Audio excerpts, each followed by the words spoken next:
아, 되게 오랜만인 것 같아요. 그쵸? 이렇게 한 주 빠지면 되게 오랜만인 것 같아요. 자, 오늘이 몇 번째죠? 여덟 번째.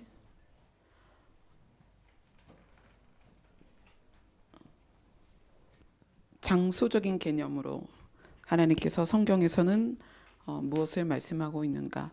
그래서 지난주에는, 지난번에는 천국에 대해서 했습니다. 자, 천국. 뭐뭐뭐 속한 거 이야기해 보세요. 천국은 포괄적인 의미다. 자, 첫 번째 뭐다? 낙원. 그 다음에 천년왕국. 세 번째는 그렇죠. 새하늘과 새 땅.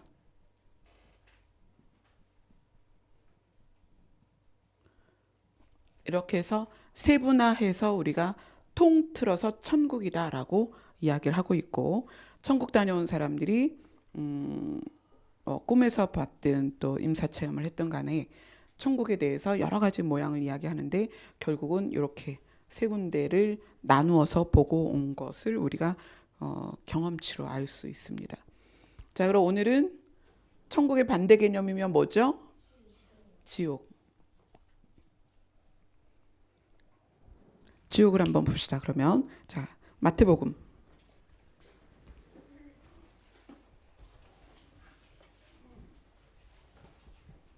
마태복음 5장 22절입니다.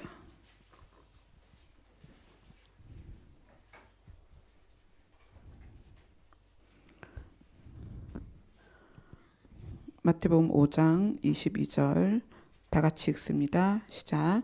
나는 너희에게 이르노니 형제에게 노하는 자마다 심판을 받게 되고 형제를 대하여 라가라 하는 자는 공회에 잡혀가게 되고 미련한 놈이라고 하는 자는 지옥불에 들어가게 되리라. 자, 요 부분은 이제 예수님이 말씀하신 거예요. 예수님이 제자들과 사람들을 가르치면서 지옥이라는 단어를 쓰셨는데, 예수님은 성경에서 지옥이라는 단어를 11번을 쓰셨습니다. 그리고 야고보서에도 나오고, 이 지옥이라는 단어를 예수님이 직접 쓰셨다는 건 그 장소가 진짜로 있다는 얘기죠. 그리고 지옥은 늘 함께 따라다니는 수식어가 있는데 불 이렇게 나와요. 지옥, 불. 그러면 지옥도 천국처럼 세분화되어서 우리가 배워야 되느냐? 그렇습니다. 지옥은 세분화되어 있습니다. 그래서 지옥도 세분화해서 봐야 되는데, 우선 지옥이라는 것 자체를 우리가 알아봐야 되죠. 지옥이라는 것은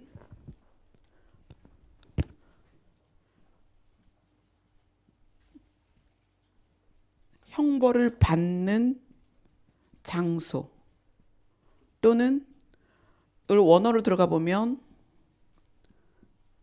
흰놈의 골짜기라는 뜻이에요. 자, 지옥이 왜 흰놈의 골짜기일까? 또 다른 성경에는 흰놈의 아들의 골짜기다 이렇게 얘기해요. 그러니까 형벌을 받는 장소는 이해가 가죠. 지옥이니까 심판받는 장소고 형벌을 받는 장소예요. 흰놈의 골짜기 또는 흰놈의 아들의 골짜기라고 지옥을 원어를 쓰는 이유는 무엇일까? 여호수아를 한번 가볼게요. 구약 성경 세 군데를 볼 거예요. 지옥에 대해서. 여호수아 15장 8절입니다.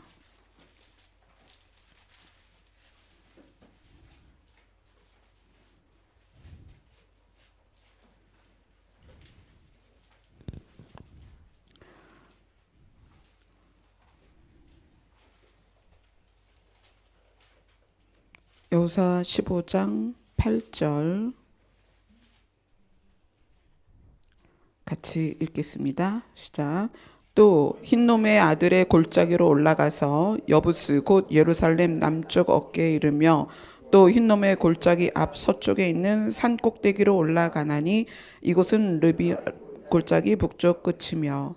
자, 여기에서의 흰놈의 아들의 골짜기라는 문장이 그 장소가 지옥이라는 원어랑 똑같은 글이에요. 그럼 궁금하잖아요. 도대체 흰놈은 어떤 놈이냐? 이 놈은 뭐길래 지옥을 대표하는 그 사람의 이름이냐? 이 흰놈의 아들의 골짜기의 지명의 유래는 이런 거예요. 바알이나 몰렉이나 이런 신들에게 사람들이 가장 좋은 재물, 그러니까 자기의 소원이 빨리 이루어졌으면 좋겠다, 또는 내 소원을 강하게 신에게, 그러니까 우상이죠, 우상에게 나의 충성심을 가장 크게 표하는 게 뭐냐면 나의 자녀를 제물로 바치는 거예요. 그러니까 여기 있는 우리 친구들은 감사해야 돼. 하나님은 그런 제물 원하지 않으세요. 근데 이때 당시에 그 우상에게 자기의 충성심을 가장 확실하게 표현했던 게 뭐냐면 자기 자녀를 제물로 죽여서 바치는 거예요. 근데 그곳이 흰놈의 아들이라는 사람이 그거에 가장 열정적인 사람이었어요. 그러니까 그 흰놈의 아들이 자기 자녀를 제물로 바쳤던 곳, 그것을 흰놈의 아들의 골짜기라 부르고 지옥이라는 원어는 그것과 연결되어 있다는 거예요. 아들을 제물로 바쳤다. 그러니까 아들을 제물로 바치기 위해서는 칼로 찌르는 것도 있겠고 불로 태우는 것도 있겠죠. 정말 끔찍하겠죠. 그렇게 무섭고 끔찍하고 악한 곳이다. 그것을 지옥이라는 단어 안에서 이 의미를 가지고 있다. 자, 열왕기 하로 갑니다.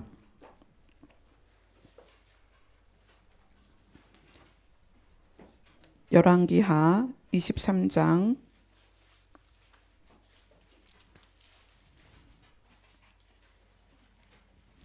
10절입니다. 23장 10절.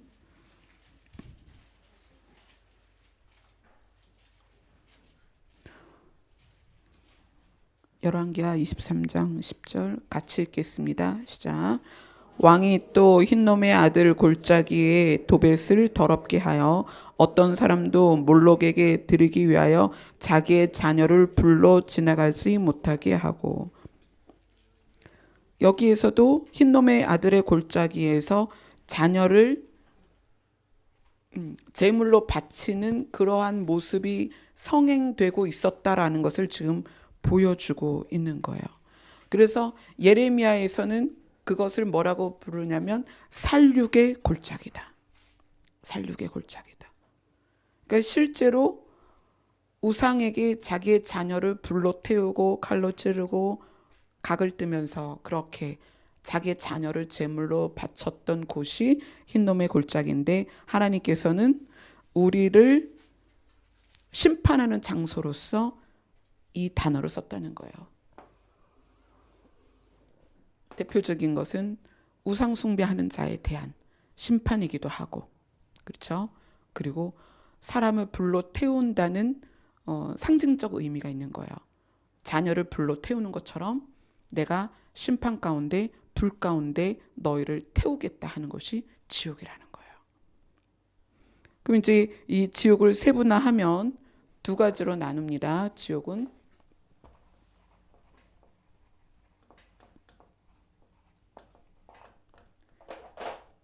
사실 성경이 지옥이라는 단어도 쓰지만 지옥이라는 단어보다 더 많이 쓰는 단어가 있어요. 음부라는 단어입니다. 자, 성경을 볼게요. 마태복음 16장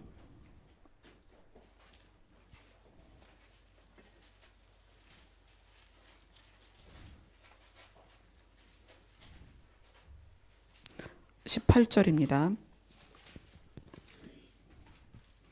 마태복음 16장 18절. 같이 읽겠습니다. 시작. 또 내가 내게 이르노니 너는 베드로라. 내가 이 반석 위에 내 교회를 세우리니 음부의 권세가 이기지 못하리라.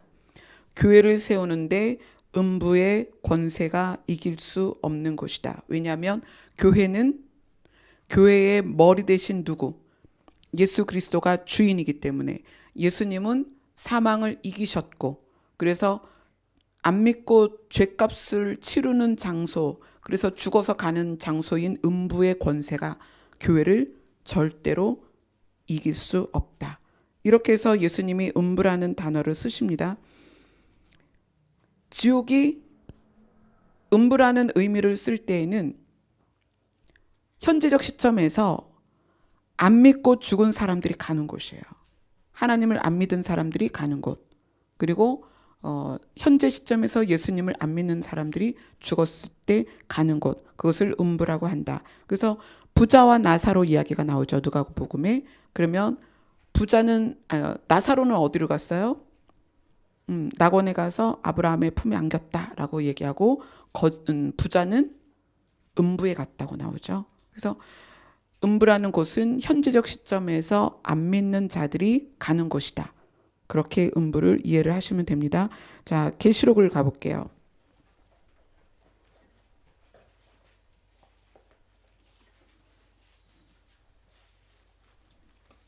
계시록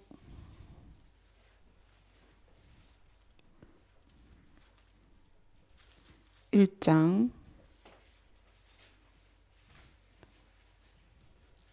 18절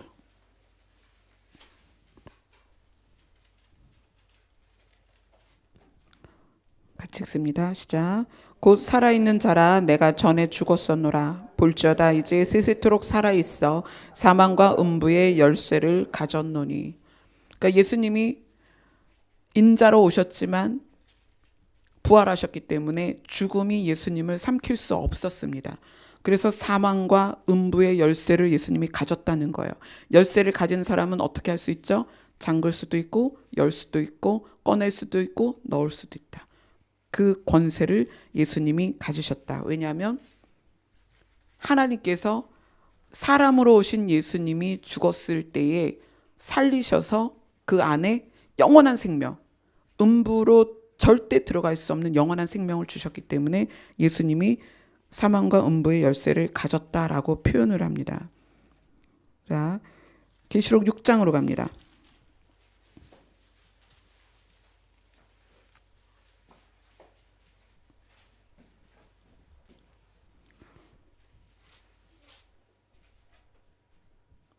(6장 8절) 같이 읽습니다. 시작. 내가 봄에 청황색 말이 나오는데 그 탄 자의 이름은 사망이니 음부가 그 뒤를 따르더라. 그들이 땅 4분의 1의 권세를 얻어 검과 흉년과 사망과 땅의 짐승들로서 죽이더라. 청황색 말이 나오는데 그 이름이 사망이다. 사망 뒤에 누가 따라온다고요? 음부가. 왜냐하면 믿지 않고 죽은 사람들은 사망하면서 어디로 가야 돼요? 음부로 가야 되는 거예요. 그래서 사망 뒤에 음부가 따라오는 거예요. 그죠? 자, 그 다음 계시록 20장으로 갑니다.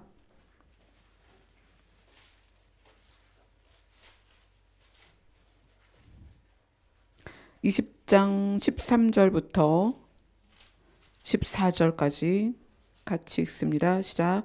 바다가 그 가운데서 죽은 자들을 내주고 또 사망과 음부도 그 가운데서 죽은 자들을 내주매 각 사람이 자기의 행위대로 심판을 받고 사망과 음부도 불못에 던져지니 이것은 둘째 사망 곧 불못이다. 음부라는 곳이 사망과 연결되어 있어서 믿지 않고 죽은 사람들은 죽으면서 동시에 음부로 다 들어갑니다. 그래서 사망과 음부는 늘 같이 다녀요. 계시록에서도 그렇고 많은 곳에서 사망과 음부는 뒤따라 다니는 아주 연결되어 있는 거죠. 그런데 이 지옥이라는 것이 이 음부가 이 음부의 원어를 보면 죽은 영혼의 거처다 이렇게 표현을 해요. 음부가 뭐냐면 죽은 영혼의 거처. 죽은 영혼, 예수 그리스도로부터 새 생명을 받지 못한 사람들이 가는 곳이라는 거예요. 천국 가고 낙원 가고 그런 사람들 다 죽잖아요. 근데 죽은 영혼의 거처라는 것은 이 죽은은 새 생명을 받지 못한 사람을 말하는 거예요. 예수 그리스도 안에 있는 생명. 그 생명을 받지 못한 죽은 영혼의 거처가 음부다. 근데 이 음부가 여기 계시록에서 보면은 이 음부도 끝나는 날이 있다는 거예요. 천국과 지옥 그러면 지옥이 영원하잖아요. 근데 영원한 장소는 음부가 아니라는 거예요. 음부도 끝이 난다. 어디에서 끝이 나냐면 불못.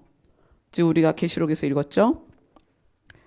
죽은 자들을 내주는데 사망과 음부도 그 가운데서 죽은 자들을 내주매 각 사람이 자기 행위대로 심판을 받고, 그리고 요한계시록 20장 14절에 사망과 음부가 어디에 던져진다? 불못에 던져진다. 그러니까 이 지옥이라는 개념이 음부에서 끝나는 것이 아니라 음부가 불못에 던져지는 거예요. 그러니까 음부가 불못에 포함되어 버리는 거죠. 이 불못 안에서 영원히 타는 거죠. 음부와 함께 가는 게 이제 사망입니다. 그러면 사망과 음부가 이 불못에 들어가면 그 다음에는 사망이 있을까요, 없을까요? 새하늘과 새 땅은 그래서 사망이 없습니다. 죽는 게 없다는 얘기예요. 이 불못에 사망과 음부가 다 들어가 버리기 때문에 불못에 던져진 사망과 음부는 더 이상 이 땅에서는 역할을 할 수가 없다. 그래서 새하늘과 새 땅을 시작하는 단계에서 이렇게 주시는 거예요. 자, 우리가 지금 20장 14절을 읽었죠. 21장 1절은 뭐에 대한 이야기예요? 새하늘과 새 땅. 그러니까 새하늘과 새 땅이 시작되는 시작점에 하나님이 제거하는 게 있는데 그 제거되는 게 뭐냐면 사망과 음부다. 그래서 새하늘과 새 땅은 다시 죽는 것이 없다. 곡하는 것이 없다. 사망과 음부가 불못으로 들어간다. 자, 그러면 이제 지옥을 세분화하면 음부와 불못으로 나뉘는 거예요.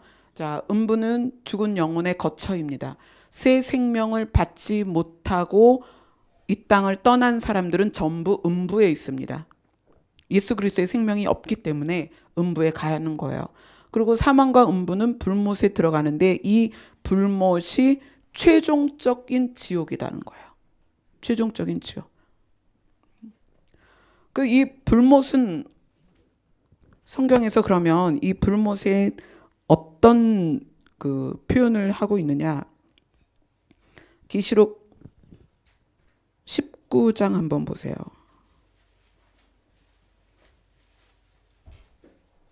19장 20절. 어떤 자들이 불못에 던져졌는가? 같이 읽겠습니다. 시작.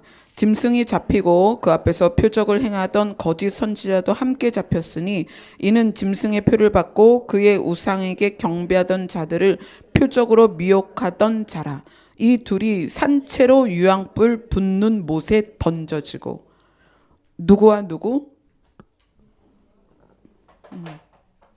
자, 이 불못에 들어가는 존재로서 짐승 그리고 거짓 선지자.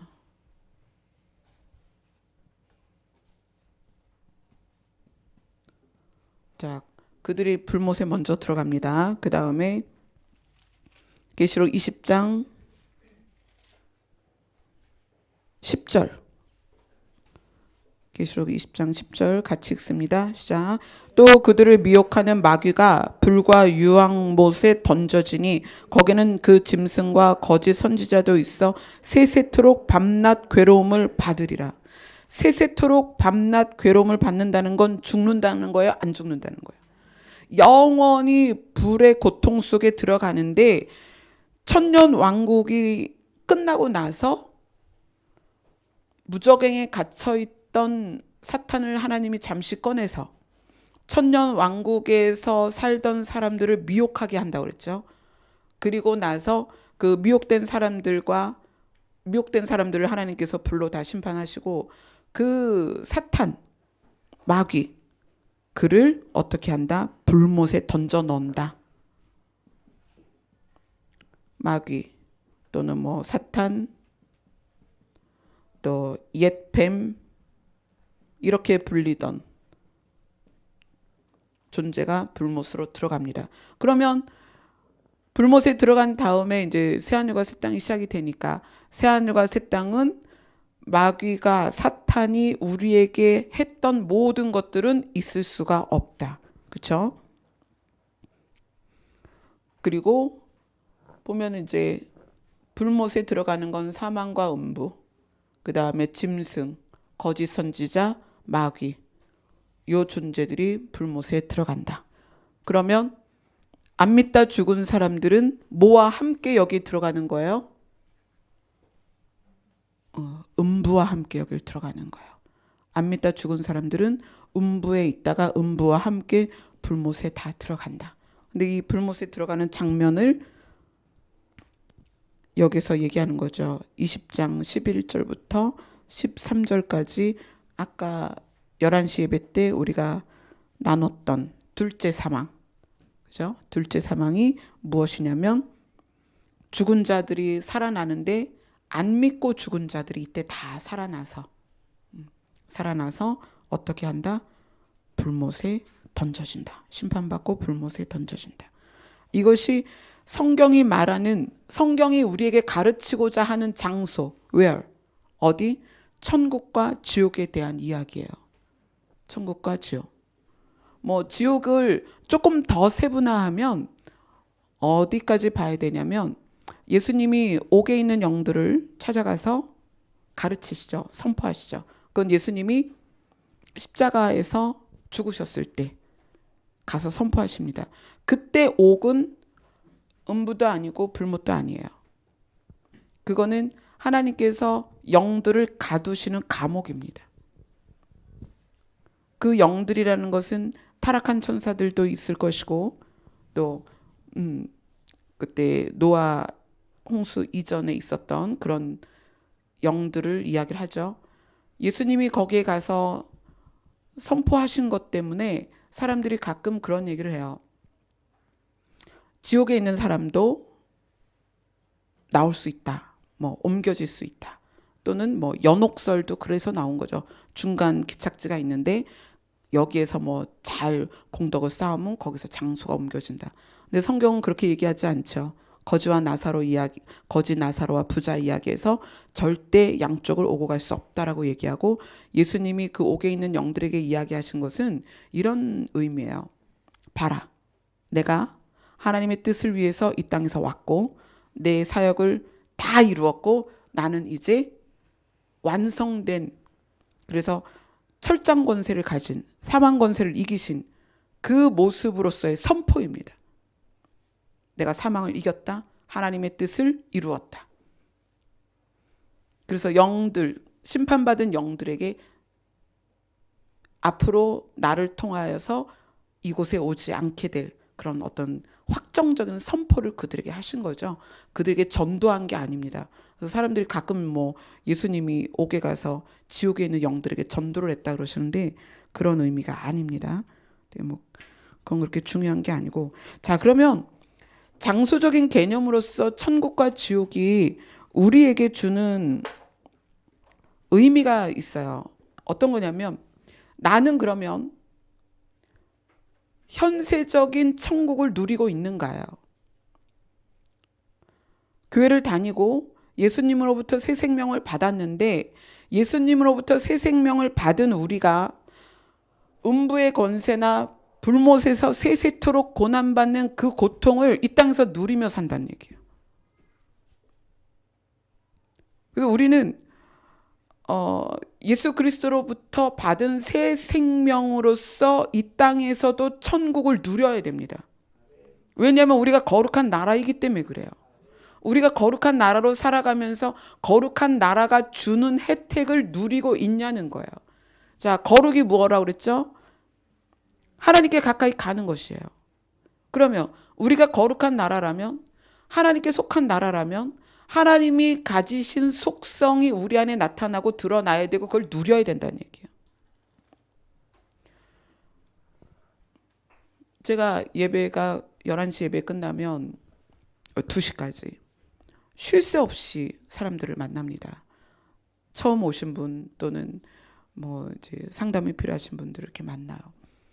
그럼 만나면서 거듭 느끼는 것은 삶에서의 거룩한 나라로서의 혜택을 못 누리는 거예요.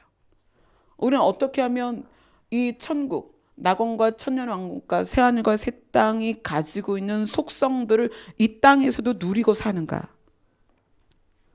신앙생활이 그렇지 않으면 세상 사람과 다를 게 없잖아요.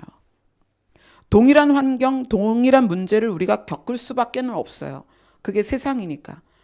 그러지 않으면 뭐 지구를 떠나지 않는 한 우리는 동일한 환경 안에 있으니까. 그러나 예수님이 말씀하시는 것은 세상이 감당할 수 없는 평안을 주시겠다는 거예요. 똑같이 비가 오고 똑같이 바람이 불고 똑같이 홍수가 나고 똑같이 파도 속에 있어도 세상이 감당할 수 없는 평안을 너희에게 주겠다는 거거든요. 우리가 그걸 누리고 있냐는 거예요. 과연. 자, 그거를 한번 그림으로 그려보겠습니다.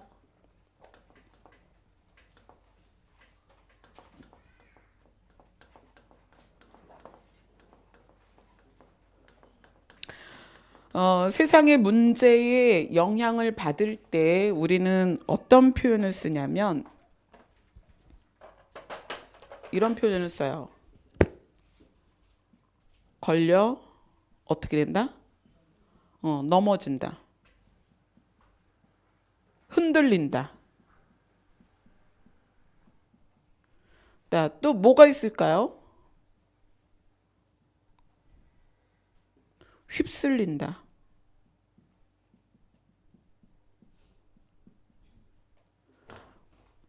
우리가 세상의 문제에 대해서 나와 연결될 때, 그 세상의 문제에 내가 영향받을 때 이런 얘기를 많이 하죠. 걸려 넘어진다. 흔들린다. 휩쓸린다. 이런 표현이 나한테 적용이 돼서 나에게 문제가 지금 일어나서 곤고하고 낙심되고 그렇다면 나는 지금 현재적인 천국을 누리지 못하는 거거든요. 이 현재적인 천국을 어떻게 누릴 수 있는가? 굉장히 개념적인 건데 이것이 실제란 말이에요. 실제이기 때문에 여러분에게 말씀을 드리는 거죠. 자, 예수 그리스도께서 주관자로서 계십니다. 우리의 삶의 주관자. 그리고 목자로서 계시고 가장 좋은 친구분이세요. 근데 우리가 이 땅에서 살면서 걸려 넘어지는 것과 흔들리는 것과 휩쓸리는 것은 우리가 지표면에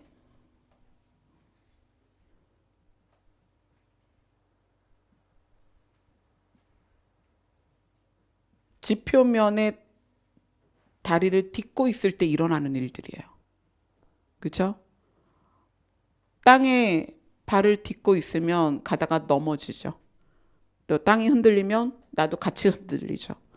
여기에 파도가 치면 어떻게 돼요? 휩쓸려 가죠. 자, 이 사람이 걸려 넘어지거나 흔들리거나 휩쓸리지 않는 방법이 뭘까요?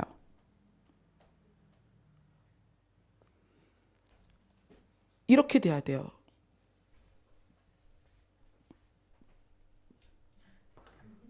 이렇게 돼야 돼요. 올라가는 거예요. 올라가는 거야. 그래서 예수님께 딱 붙어 있으면 다리가 땅에서 떨어지잖아요. 높이 올라갈수록 걸려 넘어지는 일이 없습니다. 그죠? 이 안에서 많은 일들이 이렇게 우리에게 와요. 근데 땅에 붙어 있으면 계속 걸려 넘어지고 흔들리고 휩쓸려 가는 거예요. 근데 우리가 주를 바라보는 거죠. 일단 눈으로 띄용띄용 주를 바라보고 눈으로 바라보다가 소리를 치는 거죠. 뭐라고 소리칠까요? 주여 하고 부르는 거예요. 주여 하고 부르는 거예요. 파도가 밀려와요. 태풍이 와요. 그리고 주여 하는 거예요. 이 주여 소리에 예수님이 뭐라고 말씀하시냐면 주의 이름을 부르는 자는 구원을 얻을 것이다. 그래서 여기서 구원의 로프가 내려오는 거예요. 자, 빨리 잡아. 그 얘가 이거를 딱 잡으면 예수님이 스위치를 탁 누르시면 줄 타고 쫙 올라가는 거예요. 너무 신나지 않아요? 그래서 여기에 매달려 있는 거예요. 그랬더니 이제 얘는 없어요. 여기는 로프 타고 올라갔어요. 예수님한테 딱 붙었어요. 이 땅에서 아무리 많은 일들이 일어나도 여기 있으니까 걸려 넘어지거나 흔들리거나 휩쓸리지 않는 거예요. 우리는 주여를 부를 수 있는 사람들이에요. 아멘. 그 예수님이 말씀하시는 거예요. 수고하고 무거운 짐 진 자들아. 여기 다 한 보따리씩 있잖아요. 오라는 거예요. 오라는 것을 개념적으로 생각하지 말고 형상화하세요. 예수님께 가세요. 가면 이 땅에서 일어나는 일들은 여전히 일어나는데 내가 영향받지 않는 거예요. 아멘. 이게 뭐다? 기도다. 아멘. 이거는 백날 뭐 성경 공부를 하고 뭐 신부의 새 노래 세미나를 100회를 해도 소용이 없어요. 어떻게 해야 돼요? 주여를 불러야 되는 거예요. 새 노래 세미나든 뭐 큐티를 하든 제자 훈련을 하든 뭐 성경 공부를 하든 그건 다 이론입니다. 이걸 배우는 거예요. 그래, 여기 걸려 넘어질 일들, 흔들리는 일들, 휩쓸리는 일들이 올 때 나는 주여를 불러야 돼. 이걸 다 배웠어요. 주여를 부르지 않으면 주님께로 갈 수가 없는 거예요. 이 땅에서 사는 동안에 우리가 반드시 이렇게 살아야 거룩한 나라로서 그 백성으로서 거룩한 나라가 주는 혜택을 이 땅에서도 누릴 수 있다. 세상 사람들 모두가 똑같은 환경 안에 있습니다. 지진이 오고 태풍이 오고 가난이 오고 문제들이 있고 사람들은 사나워지고 우리 그 안에 있어요. 어떻게 살 거냐는 거예요.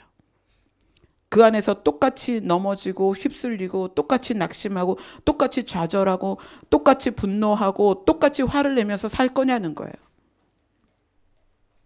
천국은 지금 우리 안에 있습니다. 그럼 누려야 될 거 아니에요. 그 혜택을 우리가 이 땅에서 누려야 되잖아요. 근데 그 누림이 뭐냐면 주여를 부르고 주님 앞으로 가까이 가는 거예요. 가까이 갈수록 그래서 이제 확연하게 뭐가 달라지냐면 빛과 어둠이 달라지는 거예요. 여기 빛입니다. 여기는 어둠이에요. 빛과 어둠의 경계가 있죠.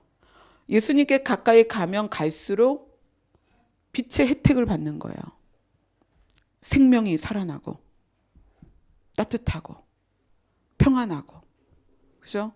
근데 여기서 손을 딱 놓고 밑으로 떨어지면 어떻게 돼요? 걸려 넘어지고 흔들리고 휩쓸리면서 어둠의 속성들을 내 안에 받아들이기 시작하고 그 어둠의 속성이 나를 지배하기 시작하죠.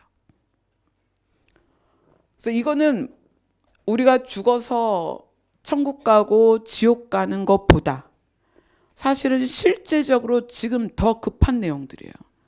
우리는 이미 예수 그리스도로 말미암아 구원을 받았잖아요. 심판을 면했고 사망에서 영생으로 옮겨졌습니다. 그렇다면 그런 존재로서 이 땅에서 이렇게 살고 있냐는 거예요. 이건 실제적으로 모세가 시내산에서 하나님을 대면하고 얼굴에 빛이 임해서 수건을 써야만 했습니다. 자,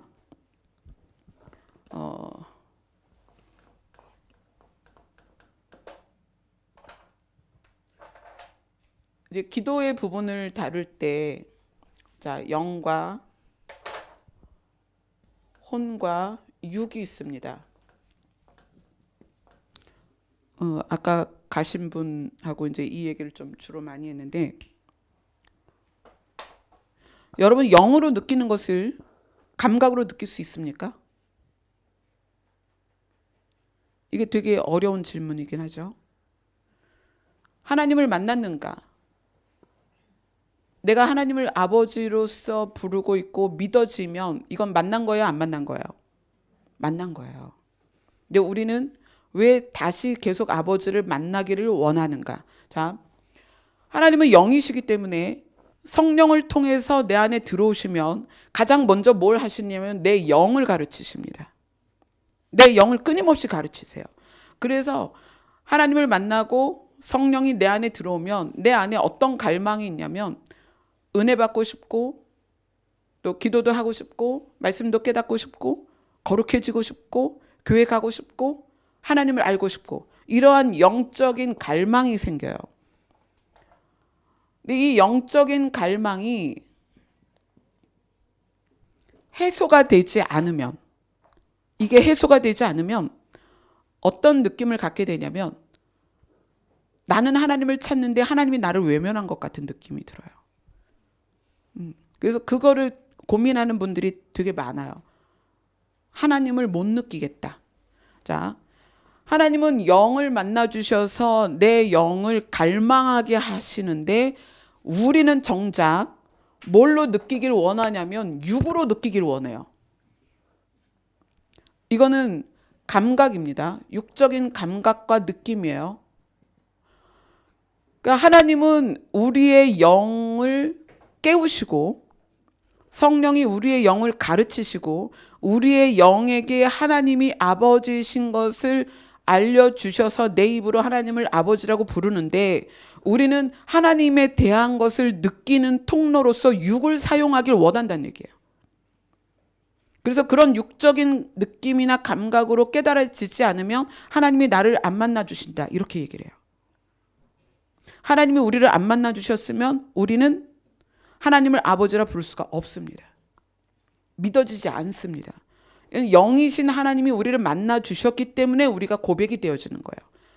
그렇지만 우리도 육으로서 감각적으로 더 하나님을 느끼고 싶은 갈망이 있죠. 그래서 그것이 가능하게 되는 게 또 뭐냐면 기도입니다.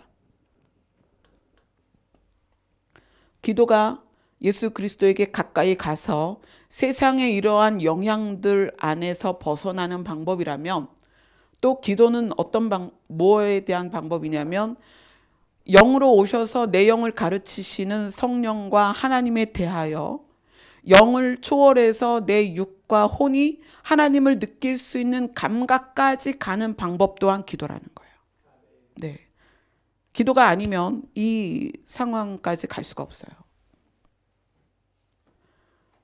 저는 여러분들이 기도를 통해서 하나님이 우리에게 간섭하시고 우리를 다스리시고 인도하시는 것을 내 영과 혼과 육이 다 느꼈으면 좋겠어요. 그렇게 느껴도 하나님을 떠나는 사람들이 많죠. 아담과 하와는 영과 혼과 육이 전체의 감각이 하나님을 느꼈던 사람이에요.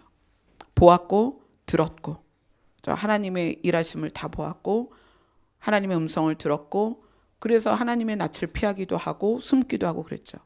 근데 우리는 그 부분에 대해서 너무 이제 거리가 멀어요. 옛날 60년대 70년대 그때는 정말 기도 많이 했잖아요. 그래서 하나님을 우리의 육적인 감각으로도 느낄 수 있었던 세대예요. 근데 지금은 그게 너무 희미해졌죠. 너무 개념적이 돼버렸고, 제가 좀 우려하는 게 뭐냐면 육과 혼을 가르쳐서, 그러니까 이제 이걸 교육이라고 합시다. 하나님을 알게 하려는 거예요. 제가 육과 혼이 가르침을 통해서 하나님을 안 사람들을 영으로 뚫고 들어가는 게 얼마나 힘든지 몰라요. 그런 분들을 만나면. 그 예수님의 제자들이 부활하신 예수님을 대면했을 때 예수님인 줄 처음에 몰랐어요. 그 예수님이 그 제자들에게 말씀을 가르쳤어요. 근데 제자들이 뭐라고 얘기하죠?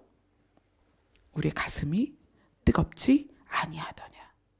하나님의 말씀은 우리의 심장으로 들어와야 됩니다. 우리의 마음을 감동하시는 거예요.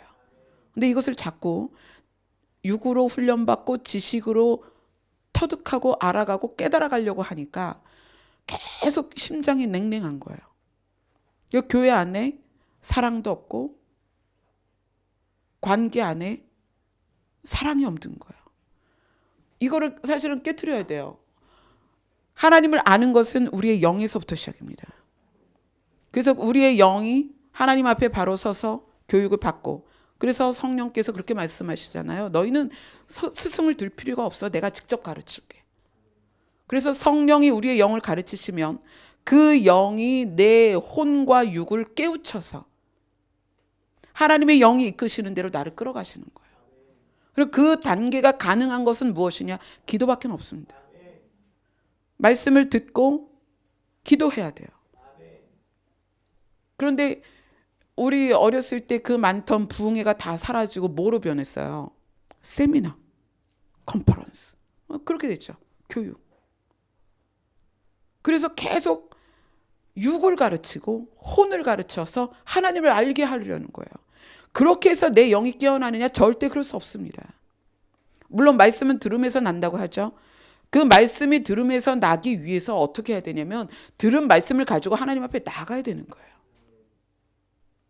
그리고 그 말씀이 들음에서 난다는 것은 성경을 배우는 것에 그 근원을 두는 것보다는 하나님의 음성을 듣는 거에 근원을 두고 있는 거예요.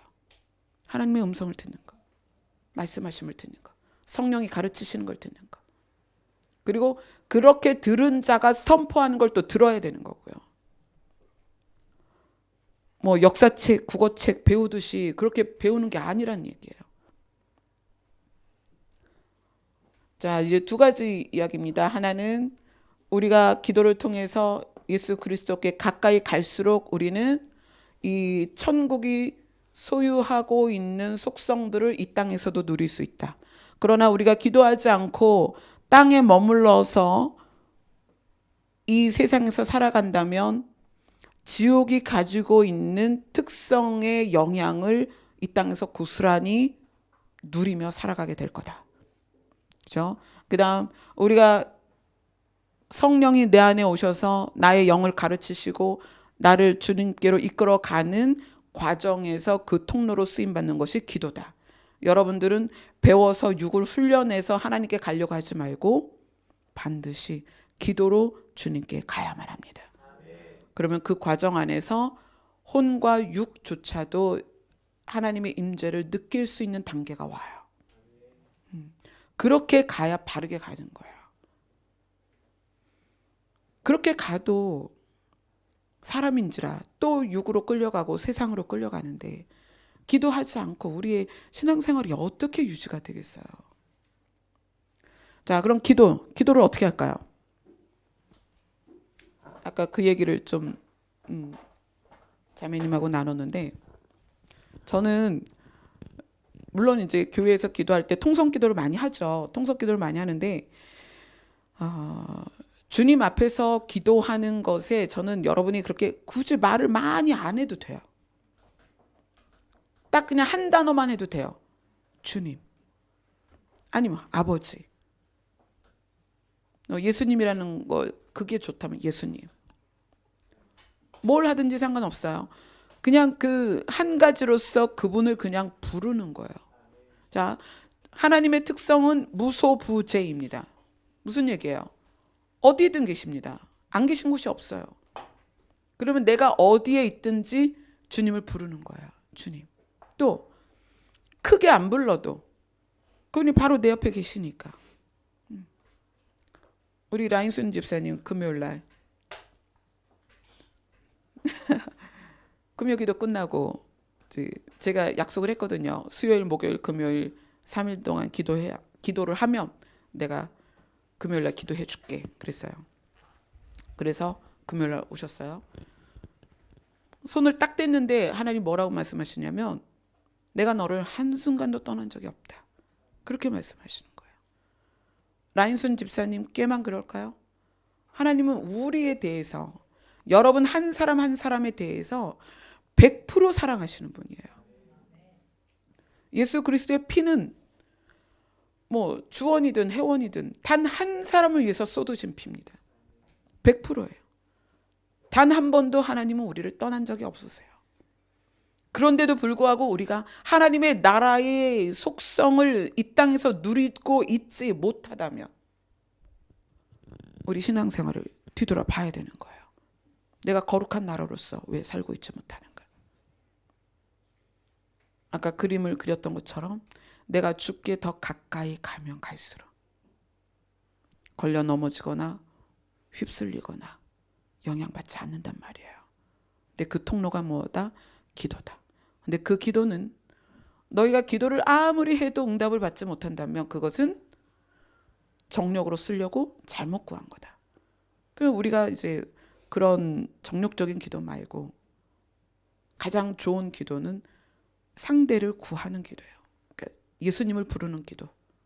그 성경에서 여러 번 나옵니다. 주의 이름을 부르는 자는. 돈 때문에 주의 이름을 부르거나 뭐 이게 아니라 주의 이름을 부르는 자는 이라는 것은 그 존재만을 원한다는 거예요. 존재. 해보세요, 여러분. 집에서든 직장이든 학교에서든 우리 친구들 학교 가서든 아침에 쉬는 시간에 예수님을 부르세요. 남자분들 운전 많이 하시잖아요. 운전하면서 예수님을 부르세요. 예수님, 제 옆에 계시죠? 크게 얘기 안 해도 돼요. 저 지금 학교 가요. 저 지금 회사 가요. 준서.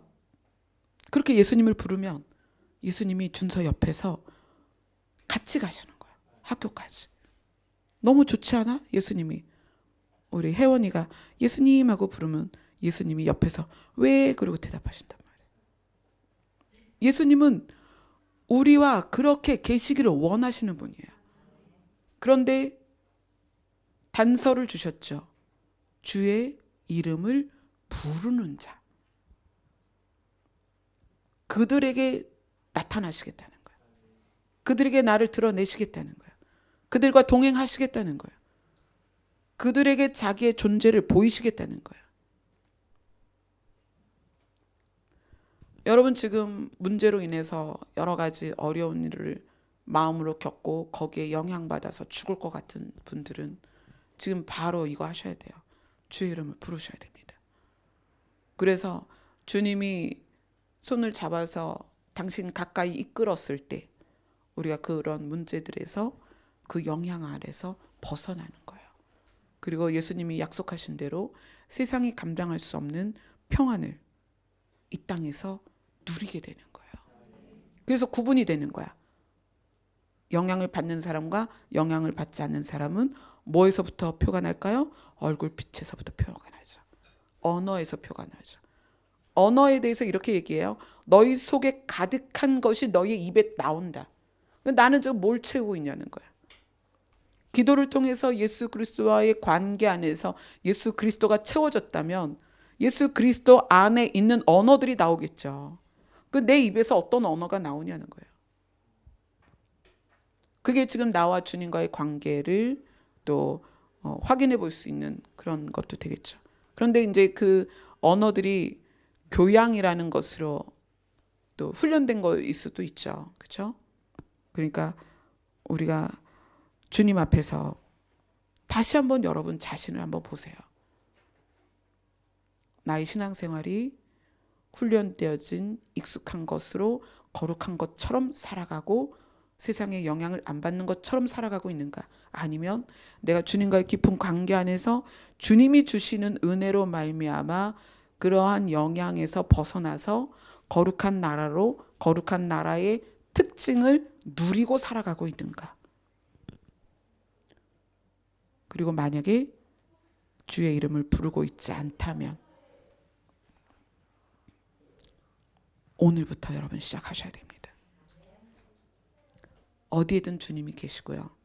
어디에서 부르든 주님은 들으십니다. 그리고 주님은 그러한 우리를 기다리고 계세요. 주의 이름을 부를 때까지. 오늘 요한복음 본문에서 나눴잖아요. 아버지가 죽은 자를 살리신 것처럼 나도 살릴 것이다. 그런데 어떤 자를? 주님이 원하는 자를 살리겠다는 거예요. 주님이 원하는 자가 누구예요? 주의 이름을 부르는 자다. 그죠? 그러니까 우리가 주의 이름을 부르면 주님은 우리를 살리시기로 요한복음에서 약속을 하셨습니다. 아멘. 여러분이 살고 있는 지금 현 상황에서 내 마음이 지옥의 그런 특징을 누리고 있는가, 아니면 천국의 특징을 누리고 있는가 보셔야 돼요.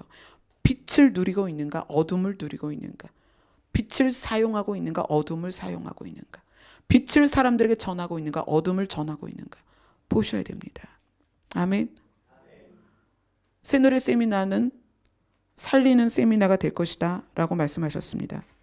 여러분 살아내는 방법은 이것을 배워서가 아닙니다. 주의 이름을 부르는 자가 살아납니다. 아멘. 네, 오늘부터 여러분들 그렇게 주의 이름을 부르시기를 소원합니다. 아멘. 찬양합시다.